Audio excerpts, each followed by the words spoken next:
Bismillahirrahmanirrahim. Assalamualaikum warahmatullahi wabarakatuh. Once again, ada kesilapan teknikal sikit. Alhamdulillah. Selamat petang sahabat-sahabat Kak Rai yang dikasihi dan dirahmati Allah sekalian. Alhamdulillah, Allah mengizinkan untuk Kak Rai buat kali kedua hari ini untuk bersiaran sembang santai bersama saudara-saudari. Tajuk kita pada petang ini ialah The Power of Ihsan, yang Kak Rai kutip teladan daripada kisah seorang Majusi dan seorang Muslim, sebagaimana yang diceritakan oleh Al-Ghazali rahimahullah dalam karya tasawuf beliau, iaitu Mukasyafah Al-Qulub. Jadi sebelum kita mulakan sembang santai kita pada petang ini, mari kita aminkan doa semoga kehidupan kita, hari kita ini sentiasa di dalam lindungan Allah dan diberkati Allah, dan kita mendapat ilham ilmu yang berguna. A'udzubillahi minasyaitonirrajim. Bismillahirrahmanirrahim. Subhana rabbiyal aliyyil a'lal wahhab. Subhana rabbiyal aliyyil a'lal wahhab. Subhana rabbiyal aliyyil a'lal wahhab. Allahumma salli ala Muhammad wa ala ali Muhammad. Allahumma salli ala Muhammad wa ala ali Muhammad. Allahumma salli ala Muhammad wa ala ali Muhammad. Allahumma razuqna fahman nabiyyin wa hifzal mursalin wa ilhamal malaikatil muqarrabin fi afiyatin birahmatika ya arhamar rahimin. Rabbi zidna ilman, Rabbi zidna ilman, Rabbi zidna ilman. Rabbi syrah li sadri wa yassir li amri wahlul 'uqdatam min lisani yafqahu qawli. Amin amin ya rabbal alamin. Untuk Kak Rai dan semua sahabat-sahabat Kak Rai, semoga tempias doa ini meliputi kita semua. Jadi kembali kepada tajuk perbincangan kita pada petang ini, ya, sebelum kita nunggu-nunggu solat asar, iaitu The Power of Ihsan, ya. Berdasarkan karya Al-Ghazali. Sebelum Kak Rai pergi kupasan lebih lanjut, kita tengok dulu apakah definisi ihsan sebenarnya. Definisi ihsan ni berasal dari perkataan bahasa Arab yang diambil daripada perkataan husnun.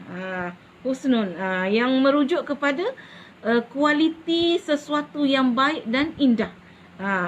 Perlakuan yang baik dan indah ini hendaklah dilakukan secara terus-menerus dan ikhlas kepada Allah Subhanahu Wa Taala. Segala perbuatan baik, perbuatan yang kita lakukan sehari-hari akan mendapat ihsan bila kita lakukan dengan baik dan ikhlas kepada Allah Subhanahu Wa Taala. Kita ambil definisi ihsan ni berdasarkan hadis sahih daripada Rasulullah sallallahu alaihi wasallam ketika ditanya mal ihsan, al ihsanu an ta'budallah ka'annaka tarahu fa in lam takun tarahu fa innahu yaraka. Ihsan ni ialah kita menyembah Allah Subhanahu Taala. Maksud menyembah Allah itu kita membuat segala suruhan Allah Subhanahu Taala, sama ada yang khusus seperti solat, puasa yang sebagainya, dan juga yang berbentuk umum, iaitu kebaikan-kebaikan, apa saja kebaikan-kebaikan yang kita buat, pekerjaan kita, perkara-perkara apa yang memberi kebaikan kepada diri kita dan orang lain juga kita buat dengan ikhlas kepada Allah Subhanahu Taala. Iaitu seperti kita buat itu seperti kita melihat ka'annaka tarahu, seperti kita melihat Allah Subhanahu Taala. Kan kita kalau dengan majikan, kalau kata guru umpamanya, bila cikgu nak cerak kita buat dengan yang terbaik. Jadi dengan Allah ini kita buat sesuatu seperti Allah melihat kita. Kalau kita tak rasa pun, Allah melihat kita, fa in lam takun tarahu fa innahu yaraka. Tuhan lihat kita. Sama ada fi sirri wal alan, sama ada tempat yang tersembunyi ataupun tempat yang terang dan nyata. Baik, kembali kepada the power of ihsan ini, iaitu kita buat sesuatu perkara dengan yang terbaik, ikhlas kepada Allah Subhanahu Wa Taala. Buat sesuatu ikhlas kepada Allah Subhanahu Wa Taala. Bila kita buat dengan ikhlas, insya-Allah segala perbuatan kita akan berkualiti, ya. Dalam pekerjaan kita pun sebenarnya, dalam pekerjaan kita sehari-harian pun sebenarnya adalah ibadat, ya. Ibadat kalau kita cikgu umpamanya, kalau kita cikgu ke, polis ke, misi ke, doktor ke, semua pekerjaan yang Allah takdirkan kepada kita di atas dunia ini adalah ibadat kepada Dia bila kita buat dengan ikhlas. Ikhlas dengan ihsan. Ihsan ni maksudnya buat sesuatu dengan terbaik. Sebagaimana SOP. Semoga dia menjadi inspirasi pada Kak Rai juga ya. Sebab Rasulullah sallallahu alaihi wasallam bersabda, inna minaz zunub zanuban la yukaffiruha as-salah wala as-siyam wala al-hajj wala al-umrah. Qalu fama yukaffiruha ya Rasulullah?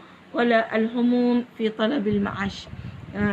Maksudnya ada di antara dosa kita ini yang tidak dapat ditebus melalui solat, puasa, haji maupun umrah. Mendengar itu para sahabat tanya, kalau begitu ibadat yang macam mana yang dapat tebus dosa kami itu? Maka Rasulullah sallallahu alaihi wasallam menjawab, kesungguhan bekerja untuk menyara kehidupanmu. Kerja untuk menyara kehidupan juga adalah ibadat yang bila kita buat dengan ikhlas, dengan ihsan, kita akan dapat pengampunan daripada Allah Subhanahu Wa Taala. Dan sifat ihsan ini bukan untuk orang lain, bukan untuk Tuhan. Tuhan itu sudah kaya. Ihsan ini dia akan kembali kepada diri kita yang buat itu, sebagaimana firman Allah Subhanahu Wa Taala dalam surah Al-Isra, in ahsantum li anfusikum wa in asa'tum falaha. Kalau kamu buat baik, kamu buat yang terbaik dalam pekerjaan kita, tak malas, tak apa, buat sesuatu dengan baik, maka kebaikan itu sebenarnya untuk diri kamu. Dia akan kembali kepada diri kita. Mari kita buat yang terbaik. Seruan ni untuk Kak Rai. Kalau kita cikgu tadika, cikgu sekolah, cikgu universiti, cikgu apa sajalah, kita buat yang terbaik. Kalau kita masak di dapur saat lagi untuk berbuka puasa, kita masak yang terbaik. Kalau kita ada restoran, kita masak yang sedap-sedap supaya pelanggan kita dapat makan, dapat minum dengan yang terbaik, yang boleh dia rasa bersyukur kepada Allah Subhanahu Wa Taala. Baik, kembali kepada teladan sifat ihsan ini. Kak Rai sangat memberi inspirasi lah kisah ini pada diri Kak Rai juga. Harap pada tuan-puan juga ialah kisah yang diceritakan oleh Al-Ghazali dalam Mukasyafah Al-Qulub. Kisah seorang Muslim dengan Majusi. Macam mana itu? Kisahnya sebagaimana yang dinyatakan oleh Al-Ghazali dalam karya beliau itu. Dikata pada suatu ketika, ini bukan hadis, ini cerita as-salafus soleh. Jadi tak timbul masalah hadis palsu, hadis dhaif, hadis apa. Nak percayalah. Nak ambil-ambillah sebagai sumber inspirasi kita ya. Dia kata pada suatu ketika ada seorang kaya yang terkenal dalam sebuah bandar. Orang kaya ni terkenal lah, mereka ni dia kaya lah, mempunyai kekayaan dan dia ada keluarga yang sangat bahagia, ada isteri dan anak-anak yang ramai. Namun orang kaya ni tiba-tiba mati secara mengejut, meninggal dunia secara mengejut. Jadi bila meninggal dunia secara mengejut, maka keluarganya tiba-tiba hilang punca pencarian. Ini berlaku ya kepada sesiapa saja. Boleh berlaku kepada sesiapa saja ya. Kadang-kadang kita ni kaya, dia meninggal. Jadi anak-anak, isteri dan anak-anak ni dah dia hidup mewah sebelum ni, terkenal apa ni. Jadi dia rasa malu sebab bila dah ketua keluarga itu sudah meninggal dunia, maka mereka tak ada punca pendapatan dalam keluarga tu. Jadi mereka pun terpaksalah berhijrah. Tak nak duduk dah di kampung tu di bandar tu, sebab mereka orang terkenal, sekarang dah jatuh miskin. Jadi akhirnya isteri dia dan anak isteri dia mengambil keputusan untuk berhijrahlah ke kampung lain. Jadi dia pun keluarlah dengan anak dia berjalan tanpa ada sebarang punca pendapatan dan sebagainya. Akhirnya dia sampai ke sebuah kampung lalu dia jumpa satu bangunan macam surau lama lah, masjid lama yang ditinggalkan. Kat Arab banyak ya. Kak Rai pernah sampai kat Mesir. Banyak macam di tempat-tempat hujung ada rumah tinggal. Kat Arab Saudi pun ada macam pondok-pondok tinggal di tepi jalan kita tengok. Jadi dia jumpa kat situ. Jadi dia pun sampai kat kampung tu, jadi dia pun letak anak dia di situ. Kemudian dia kata, anak-anak aku, kamu duduklah kat sini. Ibu nak pergi ke kampung, nak minta pertolongan supaya kita dapat makan dan minum pada hari ini. Lalu dia pun, ibu itu pun pergilah ke kampung itu. Dan dia berjalan-jalan, akhirnya dia nak cari pertolongan. Bila kita susah, kita kena cari pertolongan. Kita tak boleh, akal kita tu, kita kena cari keluar lah. Kena usaha. Jadi dia pergi berjumpa dengan seorang lelaki Islam, kaya, terkenal kat kampung tu. Akhirnya dia jumpa. Maka dia pun mintalah pertolongan dengan lelaki tersebut. Wahai tuan, saya ni daripada orang miskin, saya ada anak-anak, saya dalam keadaan kelaparan, tak ada sebarang punca. Boleh tak tuan tolong kami memberi sedikit makanan ataupun apa-apa yang tuan mampu untuk memberi kepada kami. Lalu lelaki tu tengok atas bawah. Itu ayat Kak Rai lah ya. Lalu dia kata, apa bukti kamu ni orang miskin? Apa bukti kamu ni sedang kelaparan? Saya tak percayalah. Sebab mungkin wanita itu pakai cantik kot. Sebab dia orang kaya, mesti ada pakaian-pakaian dia. Jadi dia lalu tak percaya. Lalu dia pun, perempuan tu kata, tuan, saya ni orang asing, anak ghuraba, saya ni orang asing. Mari kat kampung ni, saya tak kenal siapa. Jadi saya tak boleh beri bukti. Saya tak boleh beri bukti kepada tuan. Tapi saya ceritalah keadaan kesusahan hidup kami sekeluarga ni. Anak saya sedang kelaparan berada di hujung kampung sana, di tempat pondok yang ditinggalkan. Lelaki tu tak percaya. Lalu dia pun pergi meninggalkan wanita itu. Kehampaan dan kesedihan ya. Sedih ya, kita minta tolong dengan orang tak mau percaya kat kita. Tak ada sebarang bukti. Dia ghuraba, dia orang asing kat kampung tersebut. Lalu perempuan tu berjalan lagi. Akhirnya dia berjumpa dengan seorang lelaki kafir, Majusi. Kat rumah dia tengok, mungkin dia jalan-jalan tengok rumah, dia ketuk mungkin pintu rumah orang kaya tu, tengok orang kafir, rumah orang kafir. Lalu keluar. Lelaki itu adalah Majusi, penyembah api ya. Lalu kaya, lelaki kaya. Lalu dia kata, wahai tuan, bolehkah berikan aku sedikit makanan? Dia kata, aku sekian-sekian lah. Dia ceritakan keadaan hidup dia, apa yang berlaku pada dia dan anak-anak dia yang sedang menunggu kelaparan di hujung kampung. Lalu lelaki tersebut, Majusi tersebut, okey baiklah, nanti saya akan kirimkan pembantu saya ambil anak-anak puan ke sana. Lalu perempuan itu pun pergilah dengan pembantu Majusi tersebut, ambil anak-anak dia daripada hujung kampung tu, bawa ke rumah orang Majusi tersebut. Lalu sang kafir Majusi itu menyantuni wanita tersebut dengan anak-anaknya yang sedang kelaparan tersebut. Okey, sekarang interval, berhenti di situ. Sambung twist kisah macam mana pula kisah yang lelaki Muslim tadi. Pada malamnya lelaki Muslim itu bermimpi. Bermimpi dengan satu mimpi yang sangat dahsyat. Dia tengok seolah-olah dunia ini hampir kiamat. Seolah-olah dunia ini hampir kiamat. Kemudian pada masa tersebut tiba-tiba datang dalam mimpi itu, suara dalam mimpi itu, seorang lelaki yang membawa liwaul hamdi, panji-panji kepujian, dan dia tahu dalam mimpi itu digambarkan sebagai Rasulullah sallallahu alaihi wasallam bawa liwaul hamdi, panji-panji kepujian. Tanda ni lah orang Islam ni, kita nak masuk syurga ni, hari kiamat ni orang-orang Islam ni akan selamat. Jadi mari ikut Rasulullah sallallahu alaihi wasallam. Kemudian dengan dekat Rasulullah sallallahu alaihi wasallam itu ada satu mahligai yang amat besar, yang amat indah. Lalu lelaki itu pun bertanya, mimpi jumpa Rasulullah sallallahu alaihi wasallam. Maksudnya Rasulullah sallallahu alaihi wasallam boleh dimimpi oleh sebenarnya oleh sesiapa saja yang dikehendaki oleh Allah Subhanahu Wa Taala bila ditiba nak beri baik, nak diberikan kebaikan ya. Uh, jadi uh, jadi uh, dia mimpi Rasulullah kemudian ada maligai. Kemudian lelaki itu bertanya kepada Rasulullah, "Wahai Rasulullah, untuk siapakah maligai itu? Itu maligai itu untuk siapa?" Maka Rasulullah sallallahu alaihi wasallam menjawab, "Maligai ini untuk orang Islam. Maligai di sebelah ini untuk orang Islam." Dia kata, "Aku orang Islam, wahai Rasulullah. Aku nak maligai itu." Maka dalam mimpi tersebut Rasulullah sallallahu alaihi wasallam yang datang kepada lelaki tersebut, dia kata, "Apa bukti engkau orang Islam? Boleh bawa testimoni tak?" Contoh itu bahasa Kak Rai lah.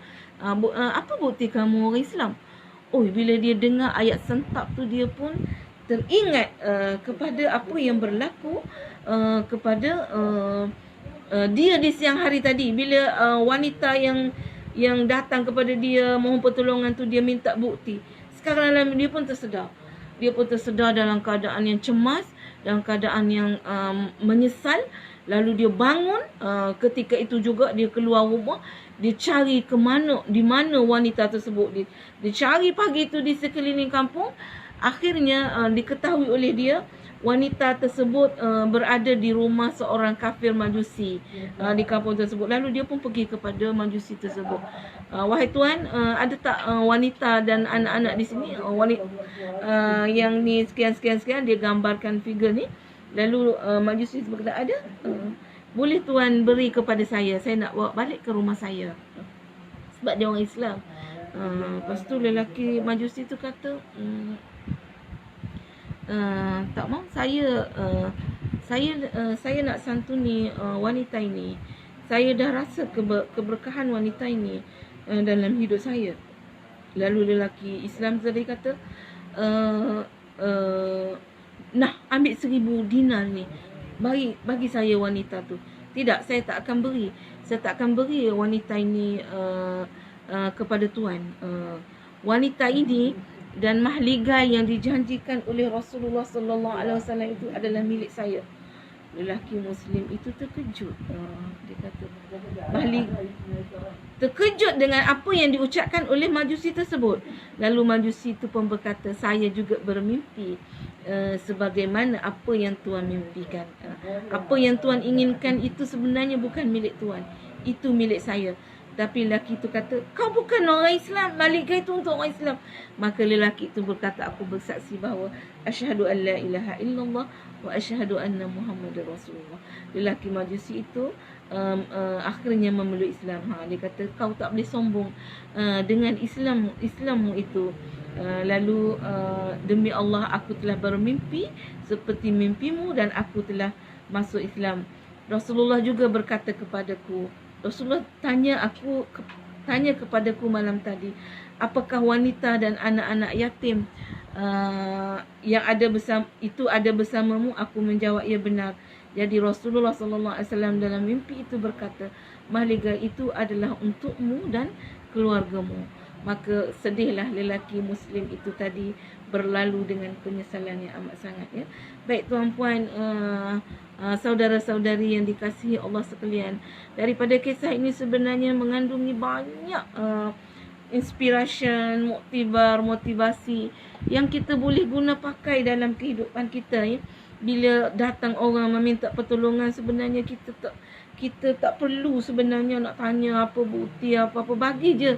Kalau orang minta tolong, kita bagi je seikhlas hati kita. Kita tak boleh bagi banyak, kita bagi sikit. Sebab pemberian kita itu memberi inspirasi kepada dia bahawasanya di dalam dunia ini bukan tempat untuk berputus asa. Rahmat Allah sentiasa ada banyak kepada hamba-hambanya. Jadi dengan pemberian kita itu, walaupun tidak dapat membantu masalah dia, sebenarnya memberi semangat kepada dia untuk kehidupan. Jadi apa-apa sebenarnya, banyak orang ni kadang-kadang apa-apalah nak minta bukti, nak minta ini. Kalau orang minta tu, beri sajalah. Kita tak boleh bagi banyak, kita bagi sikit. Kan? Ikhlas kita, sekadar ikhlas kita kepada Allah Subhanahu wa taala. Kemudian Islam kita tu sebenarnya memerlukan pembuktian. Bukan nama Islam saja kita boleh terus masuk syurga. Orang Islam juga perlu beramal soleh, perlu tunjuk bukti keislaman dia itu, barulah kita akan selamat di hari akhirat. Dan bagaimana bukti-bukti ini? Suka Kak Rai bacakan dalam surah Al-Imran ayat 177. Apa bukti-bukti yang kita boleh bawa di hadapan Allah Subhanahu Wa Taala yang membuktikan keislaman kita? Bila kita sampai di sana, Allah tanya bukti, ini buktinya. Firman Allah Subhanahu Wa Taala, mari kita dengar Kak Rai mengaji ya. Auzubillahi minasyaitonirrajim. Bismillahirrahmanirrahim. Laisal birra an tuwallu wujuhakum qibala al-masyriqi wal maghrib, walakinnal birra man amana billahi wal yawmil akhir wal malaikati wal kitabi wan nabiyina wa atal mala ala hubbi zawil qurba wal yatama wal masakin wa ibnas sabil والسائلين وفي الرقاب وأقام الصلاة وآتى الزكاة والموفون بعهدهم إذا عاهدوا والصابرين في البأساء والضراء وحين البأس أولئك الذين صدقوا وأولئك هم المتقون. Bukanlah kebajikan itu hanya menghadap muka kamu ke arah timur dan barat, tapi kebajikan ini bukti Islam ya. Bukti Islam itu ialah beriman kepada Allah, hari akhirat, malaikat, kitab, nabi, bersedekah. Selepas rukun iman tu, yang pertama sekali bersedekah harta yang kita sayangi kepada kaum kerabat. Kaum kerabat kita tu tanya khabar ya. Tanya khabar, kita kena tanya khabar kaum kerabat kita sama ada yang terutama yang dekat lah ya. Anak-anak yatim, orang-orang miskin, orang musafir, peminta sedekah dan hamba-hamba yang menuntut kemerdekaan, orang yang mendirikan solat, menunaikan zakat, orang yang menepati janji apabila berjanji, orang yang sabar dalam kesempitan dan kesusahan. Mereka itulah orang-orang yang benar dan orang yang bertakwa. Tengok ini 1, 2, 3, 4, 5, 6, 7 bukti-bukti Islam. Inilah sebenarnya yang akan kita bawa bukti-bukti ini di hadapan Allah Subhanahu Wa Taala. Kalau sedekah disebut pertama kali, sedekah itu macam mana sedekah ini terutama kepada balu, anak-anak yatim ini. Nabi kata, ana wa kafilul yatim kahatain fil jannah wa qarnu baina asba'i al-wusta wallati tala al-ibham, iaitu aku dan juga orang yang menanggung anak yatim, maknanya duk bantu konsisten anak yatim ini dan juga orang-orang balu ini di dunia macam ni, iaitu macam jari penunjuk dan juga dari jari tengah. Itu maksudnya dekat sangat dengan syurga. Tuahlah orang yang kafilul yatim, orang yang membantu anak yatim. Kemudian orang miskin. Orang miskin ni kadang-kadang kemiskinan ini berlaku dengan tiba-tiba seperti yang berlaku pada wanita tersebut. Orang kaya dekat kerabat Kak Rai di kampung umpamanya, Allah datangkan seorang satu keluarga dari Palestin ya, datang ke sini. Di Palestin dia kaya raya dan dia boleh bawa satu family, dan dia mari sini dia putus pendapatan. Asal kaya miskin, semua Allah uji ni. Bila Allah uji ni nak beri kebaikan ni, dia uji. Jadi kita tengok orang-orang yang kaya tu, kalau kita lihat rumah dia nampak macam rumah elok-elok je, tapi itu tarah dia. Demikian juga di bandar. Ada juga orang bandar yang miskin di Shah Alam, tempat Kak Rai ni. Duduk rumah sewa lah ni, tapi miskin. Banyak miskin bandar, miskin kampung. Bukan kat kampung saja orang miskin, kat bandar pun ada orang miskin. Jadi kita kena cari-cari, kena cakna ni. Sebab ini penutup hadis yang Kak Rai nak bagi cukup power daripada Rasulullah sallallahu alaihi wasallam. Hadis dia panjang matan dia, Kak Rai baca sikit saja.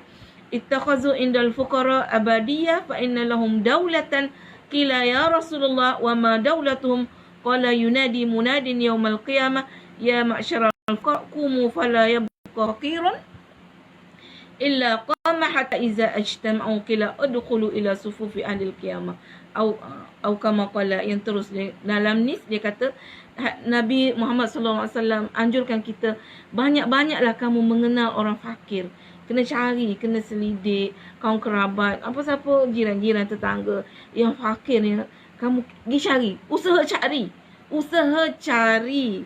Dia orang fakir ni dia tak datang kat kita, anugerah Allah yang tak datang gitu-gitu tergolek kat kita. Kita kena cari. Jadi dia kata kamu banyak-banyaklah mengenal orang fakir, cari, dia kata berikan sesuatu kepada mereka. Sesungguhnya mereka di hari kiamat mempunyai daulah, mempunyai power, kekuasaan. Sahabat bertanya, orang miskin ada power di hari akhirat? Rasulullah SAW berkata, ya, pada hari kiamat dikatakan kepada mereka.